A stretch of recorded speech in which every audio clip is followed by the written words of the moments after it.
అండి. ఈవెన్ ఒకటి తీసుకున్నా మీరు ఎన్ని తీసుకున్నా ఫ్రీ షిప్పింగ్ అండి. సో, ఫ్రీ డెలివరీ అనమాట. మీకు చార్జెస్ అయితే ఏమీ లేవు. మనకు ఆఫ్‌లైన్ కూడా ఉందండి. మీరు కావాలంటే వచ్చి విజిట్ కూడా చేయొచ్చు.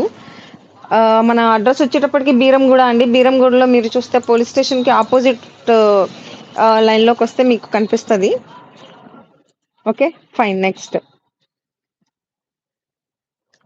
అన్ని సేల్‌లో ఉన్నాయండి. ఆఫర్స్ అయితే మాత్రం సూపర్ అంటే సూపర్ ఉన్నాయి. టాప్స్ అయితే మాత్రం మొత్తం సేల్‌లో ఉన్నాయి. చూడండి ఎంత బ్యూటిఫుల్ ఉందంటే అసలు ఈ టాప్ చాలా బావుందండి. అది కూడా సేల్‌లో ఉంది. అసలు డిజైన్ కూడా చాలా ఫినిషింగ్ చాలా బ్యూటిఫుల్ ఉంది. సూపర్ ఉందండి. అండ్ కింద మీరు చూస్తే మనకి 2 షేడ్స్ వచ్చినియనమాట. ఓకే. చాలా బావుంది. సూపరుంది. కింద మొత్తం లెహంగా టైప్‌లా ఉంది. కానీ మనకిది టాప్ అండి. హ్యాండ్స్ కూడా ఎంత బ్యూటిఫుల్ ఉందో చూడండి. అసలు వర్క్ చూడండి ఎంత అంటే ట్రెండీ టైప్ ఉందనమాట. మనకి ఇలా ఇలా ఉక్కొచ్చి ఇది మొత్తం హ్యాండ్ చాలా అఫీషియల్‌గా ఉంది. ఇది ప్రెజెంట్ సేల్‌లో ఉన్నాయండి. ఓన్లీ 299 మాత్రమేనండి. ఓన్లీ 299 మీకు కావాలనుకుంటే గనక